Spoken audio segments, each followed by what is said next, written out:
This bonus episode features my full interview with TJ Fallon.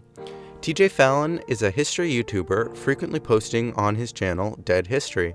In 2020, TJ traveled to every vice presidential gravesite. He also has an ongoing series on his channel where he examines the lives, service, and legacy of every vice president. Our conversation was certainly one of the most unique of the series, and I had a great time hearing about his trip around the country and his research into the vice presidents. Check out TJ Fallon at www.youtube.com/deadhistory. I hope you enjoy our conversation.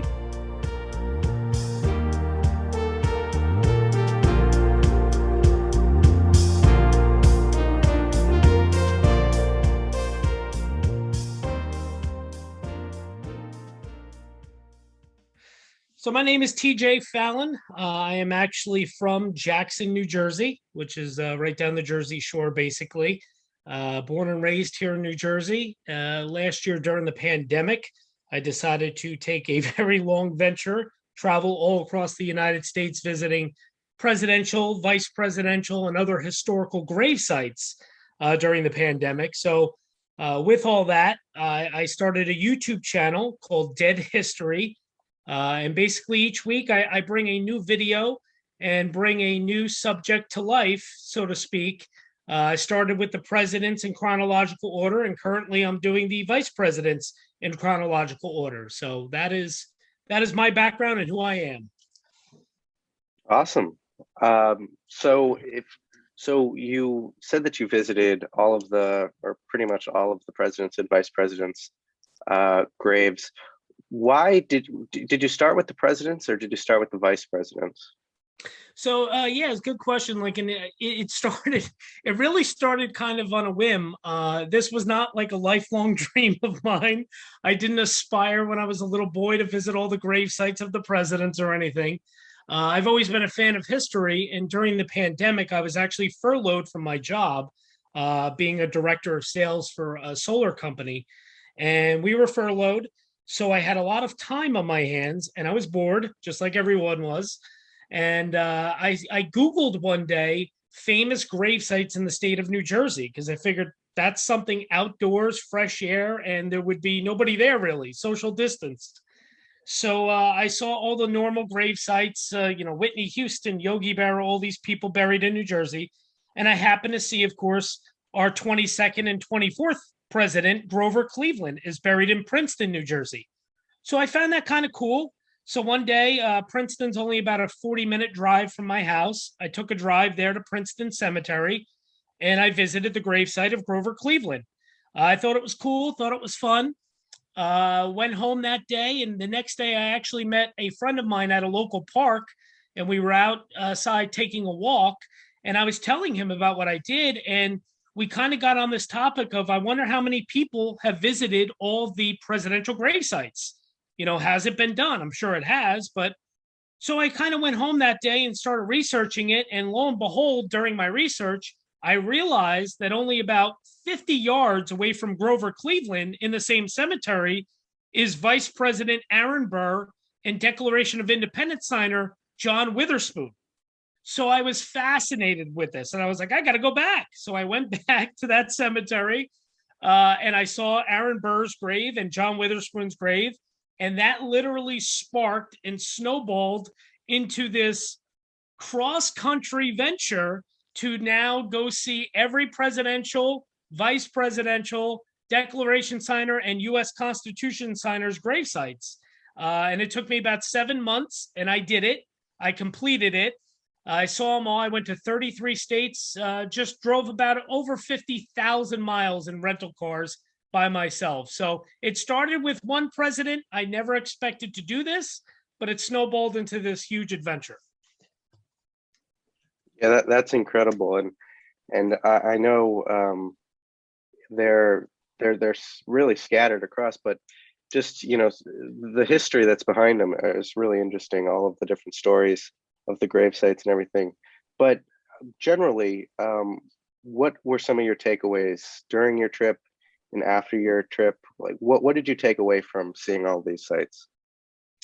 Yeah, a couple of my biggest takeaways. Well, first and foremost, and I always kind of preface this on my YouTube channel when I'm making videos. Also, I've done presentations for universities and such on this adventure I took. And I always preface it by saying, people cannot take the experience I had and think that they're going to get the same experience. And the reason I say that is I did this during the height of a global pandemic. So when I tell you I had like every interstate, every roadway to myself, not exaggerating. Now, most of these sites and these cemeteries and grave sites are not obviously very popular anyway. Some of the president ones are like Lincoln and Kennedy and such, but most of them are not very popular.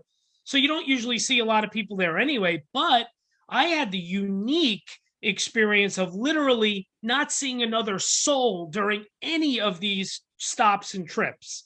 So, I mean, I literally had the entire Lincoln tomb in Springfield, Illinois, all to myself. I had George Washington's Mount Vernon, the entire property to myself when they reopened again in June of last year. I went the day after they reopened, and literally the workers there were like, "You have this place to yourself? Really, like, just take it all in because this never happens." So I had a very unique experience. It was almost like a very personal experience for myself. So that was a really cool takeaway for me personally. The other takeaway that always stood out to me was the presidential grave sites are, of course, are very well kept. They're very well taken care of and all that sort of thing. But the vice presidential, and then if you go even further to the Declaration and U.S. Constitution signers' grave sites, some of them are so unkept and so just kind of like forgotten. That's kind of what made me come up with my silly YouTube channel name, Dead History. It's kind of like dead and forgotten history. Henry Wilson is one of those that really stood out to me, vice president, obviously under Ulysses Grant, and up there in Massachusetts. And it was interesting because it's a very small cemetery. His gravesite kind of sits off, to the side in the woods. And there was almost like on his headstone, almost like mold and like moss growing on it. And it's just very unkept. The headstone has not been cleaned or taken care of in probably decades upon decades. And it's just very interesting to me that really there's nothing there that says, for most of these vice presidents and such, there's nothing that even says that on their gravesite. So really the average person, even if they had a family member, 20 feet away from a Vice President Wilson, they probably wouldn't even know that's a vice president sitting there, outside of maybe a little tiny miniature American flag next to his headstone or something. It's just very interesting to me how, very sincerely, this history is just dead and gone, and people don't realize it or don't take time to actually, experience it or look into it or research it. So that I found fascinating. Yeah, you touched upon it there, but what did you think of Wilson's grave? If you have anything else you want to add to that. Yeah, I mean, I really enjoyed Wilson's grave. Wilson, he's one of the vice presidents that I actually admire most. I've done a lot of research about these people during my travels, and I really respected a lot of his views and things that he stood for. So when I went to his grave, it was kind of a really cool experience because, again, I was by myself, like I said, and it was just such a small, quaint little cemetery. And there was just something very, I don't know, just very peaceful about it. I enjoyed visiting his gravesite, but I was a little taken back at how, unkept it was. And it did surprise me. In other interviews I've done for different publications, newspapers, news outlets and such over the last year, I've actually talked about Henry Wilson's grave in that light, where it's just it's very striking how unkept it really is. But he's not the only one. But he's one of the ones that sticks out to me very much so in that regard. Yeah, the other thing about Wilson's grave is it's very small in size. Yes. You wouldn't notice it was there, Exactly. Well, that's kind of what I, touched on a minute or two ago about, you could have a family member 20 feet away that you're visiting and, laying flowers or something for, and you don't realize that 20 feet in front of you or to your right or whatever it may be, there's a vice president sitting there. I mean, this is the thing that strikes me about, how small his headstone is, how unkept it is. And like I said, that he's not the only one, is, these people, these men, and now, a woman, obviously, these vice presidents, they're literally one heartbeat away from running our country. They're from taking over as president of the United States. And to be like so forgotten and, like you said, small in stature and nothing really memorializing in a very grand sort of way, it's very interesting to me to see that in these grave sites. Definitely.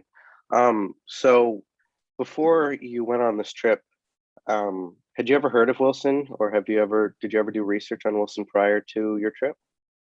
To be completely honest, no. Of course, I knew all the presidents. I could always name the presidents in order. It was, one of those nerdy things I could do.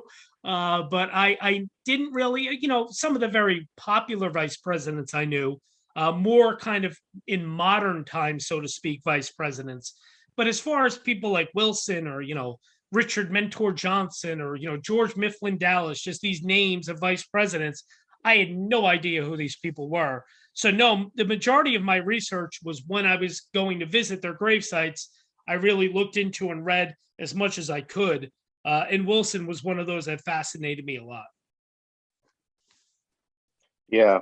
Do you have any like interesting stories or like anecdotes from your trip? Yeah, I mean, there was some of the interesting things that happened to me, of course, were, having Lincoln's tomb, like I touched on earlier, to myself.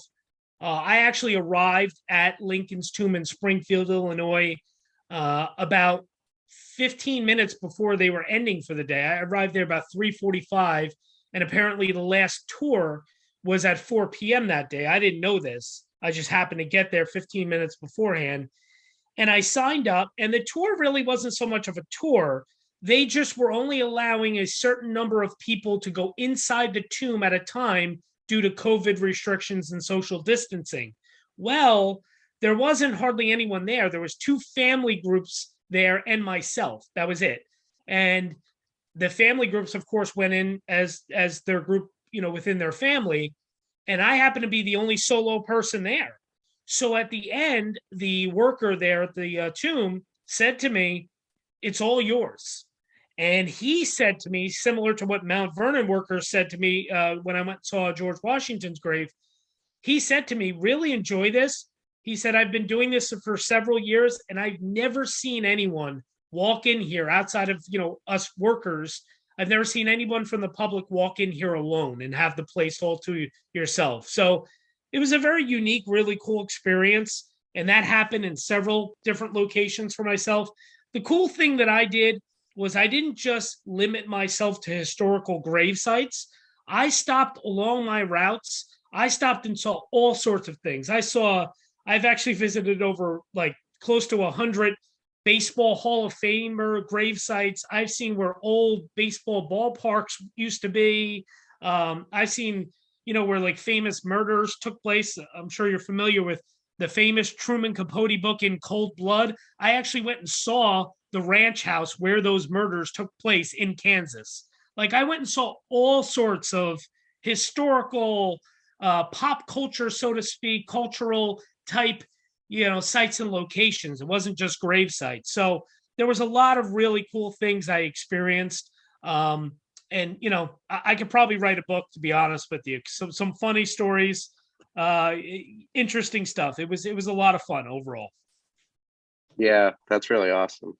Okay, so last question, and no pressure, but who is your favorite vice president and why? So honestly, I really probably would have to pick Henry Wilson. He's definitely, at least if he's not my favorite, he's in my top 2 or 3. I also very highly respect Walter Mondale, who obviously just passed away a few months ago. But Henry Wilson, he was extremely way ahead of his time. He was a guy that was fighting for African-American rights and workers' rights pretty much before anyone else was during that time. He was extremely instrumental in forming the Free Soil Party, of course. That was, I mean, it was a party literally formed to stop the expansion of slavery. He just, he really, he fought the slave powers, so to speak.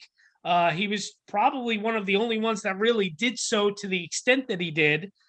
I also found it fascinating that, because he was a senator for many, many years, as I'm sure you're aware. And while he was in the Senate, there was, I think it was two different members of Congress in the Senate challenged him to a duel, which he actually declined both requests to duel. But I just thought it was really interesting. The things I found out about him. He was very in tune with his constituents, obviously up there in Massachusetts. I read something somewhere one time where they said he would travel all over the state of Massachusetts and actually speak to all, the citizens and kind of take polls personally. He would like kind of take polls on their opinions on different, obviously, topics and different issues and that sort of thing. And this is way before there was any sort of like, national polls and stuff that were being done nationwide. So he was just a really very principled, intelligent guy. And I just have a lot of respect for what he stood for, especially when it came to workers' rights and African-American rights, which at the time, was something that was definitely, he kind of led the charge in that respect. And it definitely gained my respect immensely. Yeah, awesome. Was there anything else you wanted to add that I missed that you wanted to mention? No, that's pretty much it. Like I said, it's pretty cool, going there, up there. What is it pronounced Natick? Is that what it is? Natick, Yes, Massachusetts? Natick, Yeah. yeah. It was a cool place, small little town. I thought it was cool. Yeah. Have you been to Wilson's grave yourself, if you don't mind me asking? Oh, Very yes, cool. I go frequently when I get the opportunity to. There you go. So, I mean, you know exactly what I'm saying about how it's so unkept and everything. It's just very interesting that you wouldn't know that it's a vice president that's buried there. Yeah, I That's for know. sure. And yeah, and I think not a lot is known about Wilson in the town as well, despite, there being a Wilson district, there's, monuments and of course there's, I don't know if you saw this, but just not even a mile away from his gravesite is his shoe shop. His shoe shop. Yeah, his shoe shop. Yeah, of course. Right. Of course, yeah. Very cool. And still a lot of people don't know the full story of his life. And so, I'm hoping to make this podcast be more, more than just the town, but of course, kind of reinvigorate interest in Wilson, hopefully. Very cool. So, no, I really appreciate the time that you took out. What was the furthest you went? What was the furthest gravesite from you? So the furthest I went, so there's two obviously presidents that are buried out in California, and that's Nixon and Reagan. Right. I didn't get there during my excursion in last year, but I actually was, because of my YouTube channel, I was invited on Jay Leno's You Bet Your Life game show. And they actually flew me out to Los Angeles back in August. July or August. And I actually got to complete and see Nixon and Reagan's grave when I was out there in California. So that was cool. But the furthest I actually drove last year was I drove as far west as New Mexico. Wow. And the reason I did that was because I am a huge Breaking Bad fan. So I actually went and saw all of the locations of the Breaking Bad stuff, which was seriously phenomenal. It was so cool. Yeah, that's incredible. It was super cool. I actually had a breakfast burrito at Los Polos Hermanos, so it was pretty fun. It was pretty fun. So I don't know if you're familiar with the show or not, but so it was cool. And my brother, he actually lives down in Texas, down in Austin. So I actually made it through Texas twice. One little interesting side note for you is that when I was in Texas, there's one vice president buried. He is all the way. I mean, like when I tell you all the way south, I literally saw a sign that said Mexico border 10 miles. So I'm talking like as far south in Texas as you can get. It was crazy. His name is John Nance Garner. He actually was one of FDR's vice presidents. And I literally, I did that when I came from Oklahoma, because I actually went to the Oklahoma City bombing memorial site, which was really awesome. And then I came down into the very tippy top of Texas. It took me, and I'm not exaggerating, 2.5 days to drive from the top of Texas, like near Lubbock, near Texas A&M, or not Texas A&M, Texas Tech, all the way down to the like southern part of Texas where this man was buried. It was absurd. Texas is Wow. so big. Yeah. And there was actually parts of that journey during that actual trip where it was so desolate in these parts of Texas I was driving in. It was so just flat desert like areas that I literally lost cell service for over 2 hours. Wow. Yeah, it was crazy, man. Yeah. Yeah, no, that's really incredible. It's really a once in a lifetime opportunity. Yeah, it really was. Yeah, I mean, I'll never, I'm 41 years old and I'm, divorced dad. I have an 8-year-old son. Like, I'll never have the time that I had last year to be able to do this again. Because most people that do this president gravesite thing, and that actually visit all of them, it Yeah, literally, and I'm not exaggerating, it takes them like 15 to 20 years to see right. all of them. Yeah. It literally takes them like 2 decades, but I did it all in a matter of 7 months. It was pretty crazy. No, it really is. It is very, very cool, very awesome. Yeah, fun stuff. And I appreciate you sharing the story with Yeah. me. It's really, it will be interesting to share with the listeners, for Yeah. sure. And then, yeah, so if you ever end up making a video on Wilson, shoot me an email and I'd be happy to help you out with that in any way that I can. I appreciate it 100%. I do all of them. I do every president and vice president in order. This week, I'm Yeah. actually up to George Mifflin, Dallas. So I'm at the 11th. So Wilson's only a few weeks away, actually. So any vice president that became president, I've already done a video on them. Right. So I skipped them. So Wilson's only a few weeks away, and yes, there 100% will be a video on him. And if there's anything that you can add, I will definitely email you and reach out to you for sure. Yeah, definitely. Of course. Anytime, I'd be happy to help out. I appreciate it, man.